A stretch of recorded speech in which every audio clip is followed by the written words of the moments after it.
Welcome to the channel. If you're new, I'm James Salvatore, and in today's video I have the 2021 Range Rover full-size Westminster Edition. And like always, I'm going to be giving you some facts you need to know about the vehicle, and then I'm going to take it for a drive and share my opinions on it with you.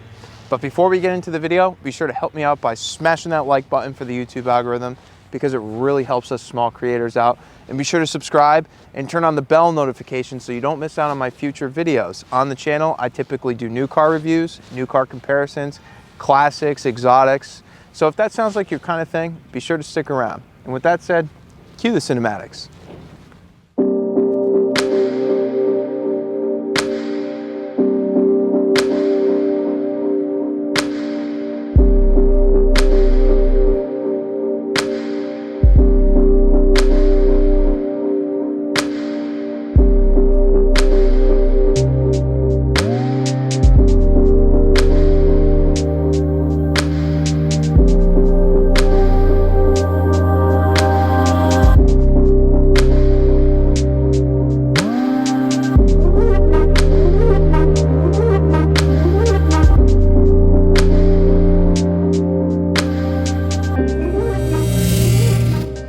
As you can see, this is a striking SUV. Nothing quite looks like the full-size Range Rover. You know, so many cars today look exactly like another car or kind of like another car. You can't really tell what it is from a distance, at least to the average person. But there's no mistaking a Range Rover, especially a full-size Range Rover. I mean, I don't know if this translates on camera very well, but this is just such a massive SUV compared to the other Land Rover products and just other SUVs on the road in general. And you could still get a larger full-size Range Rover. There's a long wheelbase edition that's a little bit bigger than this, so you have a little bit more space in the rear. But you know, there's no denying that this looks like a high-end special product at first glance. And in the full-size Range Rover, you get a few power plant options to choose from. In this model, you get a 3-liter turbocharged V6 that produces 395 horsepower and 406 foot-pounds of torque, mated to an 8-speed automatic transmission that gets 18 miles per gallon in the city and 23 on the highway for a combined 20 miles per gallon. Which isn't bad, seeing that this is such a large and heavy vehicle. Although for those of you who want more power, there are V8 variants available, which I'll review later on. Getting into the Range Rover, you could tell that this is a special place to be. Every surface in this car, for the most part, is covered in leather and, you know, fine materials overall. I mean, there are a few trim levels above this, but I think that just at over $100,000, you really are getting a lot in this package. For instance, if you take a look at the door cards, they really haven't cheaped out here. In all the key points, they've used really nice high-grade leather. They call this their Windsor leather package. However, on the top of the dash and the top of the door card, it looks like they have used some kind of leatherette. It's nice and soft to the touch and nicely padded, so I really don't mind it. And on the lower door cards, you could see that they still have a soft touch rubberized material. Down here, it's not leather, but still nice to the touch again. And when you look at the seat, you see that you have this nice soft padded headrest, and the seats are nice and big. So really any size person is going to be as comfortable as possible in these seats. And then one thing that I appreciate, I don't know if you could see it on camera, but the heating elements for the windshield are actually in the windshield itself, similar to like what you see in a lot of S-Class Mercedes and other high-end vehicles like Bentleys and Rolls Royces. And I like that they used double pane glass here for the extra sound cancellation. It just shows that they didn't cheap out in the areas that matter. And once you start the vehicle up, you'll notice that you're greeted by a nice, large, clear, easy to read digital gauge cluster.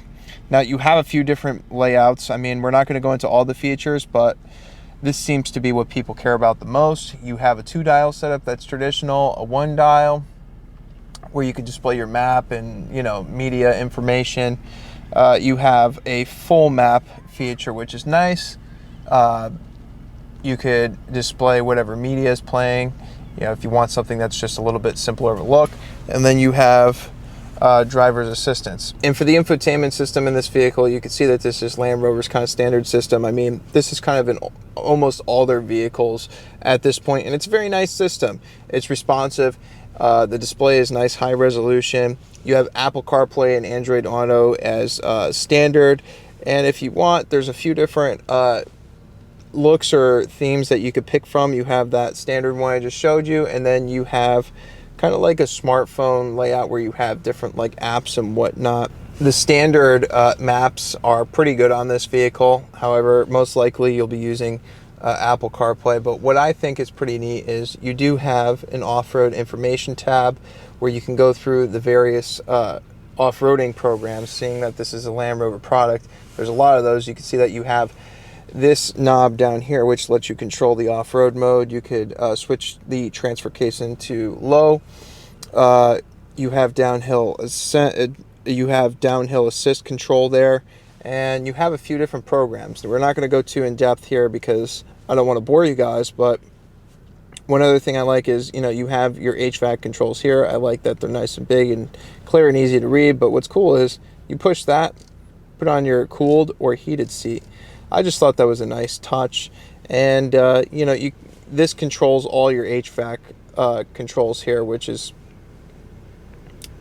pretty straightforward. Another cool thing is in the center console here you have a refrigerator, and in the back here I have plenty of headroom. I'm 6'1". My seat is set up exactly the way I was sitting in it earlier, and I'd say if you're 6'5", you could easily fit back here. Take a look. I have plenty of room for my knees with the setup that I had before, and you could easily fit 3 adults in back here, no problem at all. I wouldn't see it being cramped at all. And what's pretty neat is you have automatic reclining seats, and you get a few cool functions. Take a look at this. So first off, you can control both sides windows from either seat. So they're one touch, and if you want to raise the other side, you just click that and you pull that, and the other side raises up. You can control both reading lights here, and you can control the sunroof shade as well. And the last function you have is the mute function. And then down below here you have controls for your heated and cooled seats. You push it, you turn to the left, it goes to your cooled. You turn to the right, it goes to your heated. Moving around to the rear, you can see we have a split tailgate setup. It is power, and you get 35 cubic feet of cargo storage back here. And I like that the seats are power folding, so you don't have to get up there and pull any levers. And if you want, you could lower the rear of the vehicle to make it easier for you to load things, or higher it depending on what your situation is, which definitely will be useful to some people. Now that we're driving the Range Rover, I want to share some of my initial impressions with you. So the first thing that hits me is that I'm sitting fairly high up, but not too high. It's a very comfortable height. As I look out the windshield, I realize how large the windshield is, and I like that it has these nice rounded corners, and the pillars here aren't intrusive at all. They're very thin, which I like because it makes for really good visibility. The windows are very large, so it's easy to see out of this. Overall, I'd say for a modern vehicle, a lot of modern vehicles now that we have all these safety systems and cameras, visibility is usually terrible in the average vehicle today. But in this vehicle, it's very easy to see out of. Now, this has air suspension, as most Land Rover products do, but in the Range Rover, this is really aimed at being a very comfortable vehicle, and yeah, I would say it definitely is. It's very hard to have a face for ride comfort. When I drive the sports cars, you can see my face as I hit the gas, and that acceleration takes you by surprise. But in these, it's all about that comfort and, that feeling of luxury. Yeah, the ride quality overall, I'd say, is very good. Sound isolation is there, so it makes for a very refined experience. I mean, you hit little potholes in the road and whatnot, and they feel very distant. I mean, like, that they're there, but you see it, you go over it, and you don't think much about it because none of that interruption comes into the cabin. Yeah, I mean, just very, very comfortable overall. As I go along the road here, you know, you just floating on a cloud down the road.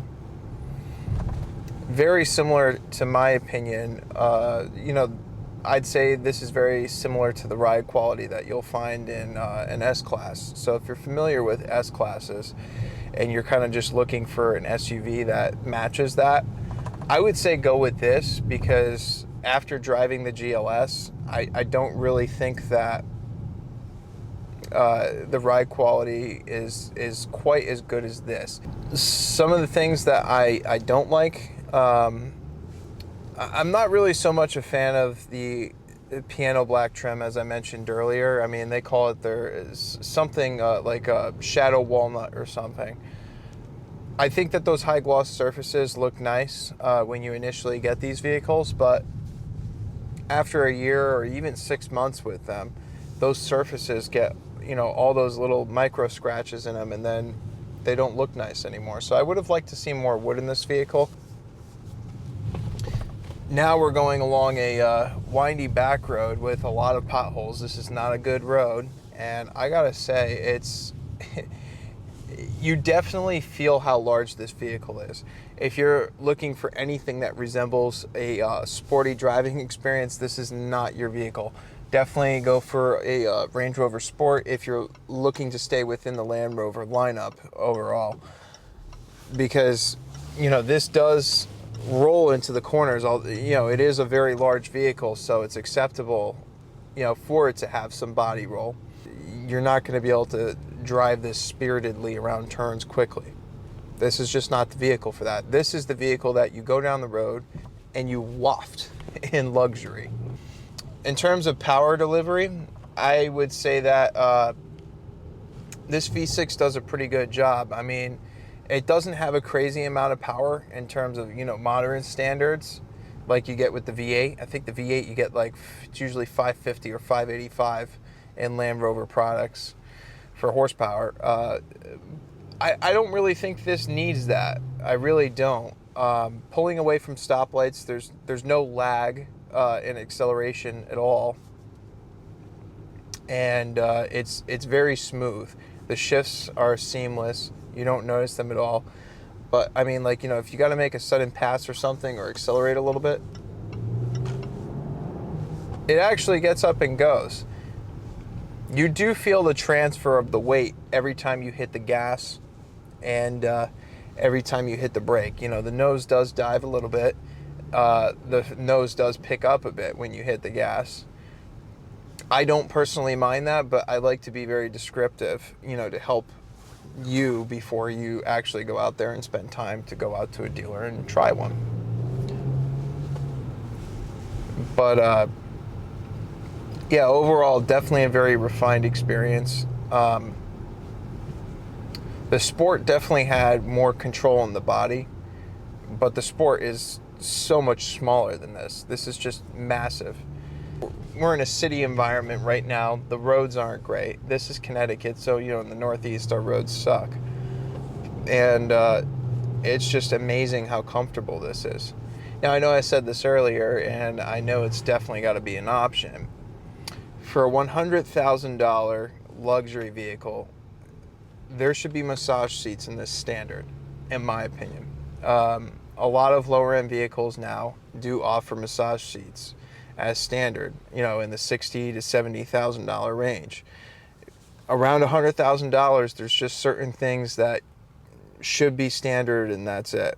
I mean, so that's one recommendation I'd make Land Rover. Definitely, you know, at this price point, there should be massage seats in this, seeing that this is a full-on luxury vehicle. I really do have to compliment them on their sound isolation, because, you know, again, I'm in a city environment, and you really don't hear much of what's going on outside the vehicle, which is nice. Overall, I recommend the full-size Range Rover for somebody who's looking for a complete luxury experience. This isn't the car that wants to be hurried down the road. This is the SUV that, you know, you get there when you get there. You know, you don't feel like anything's rushed. You don't feel like anything's hurried in this car. You feel peaceful in this. You know, this is a car that you show up more refreshed than before you left. You know, you feel at peace in here. So I definitely recommend, you know, if you're looking for that all-out luxury driving experience, that you go and try one. But I would try one with the 6 and the V8, because, you know, if you're somebody that wants that torque and that, you know, lowing rump, the V8's definitely going to do the trick more for you. But if you don't care about that kind of stuff, then the V6 has got plenty. Well, that's all for today's video. I hope it helped in making your purchase decision. If you haven't done so yet, be sure to help me out by smashing that like button, because it really goes a long way. And be sure to subscribe and turn on the bell notification so you don't miss out on my future videos. But before we go, I'd like to say a special thanks to my friends down at Range Rover of Darien, Connecticut, for making this review possible. They're an awesome, super helpful group of people to work with. And if you're in the market for a new Land Rover or Jaguar, be sure to check them out. I'm going to leave their contact information in the description below. And with that said, thank you for watching, and I'll see you next video.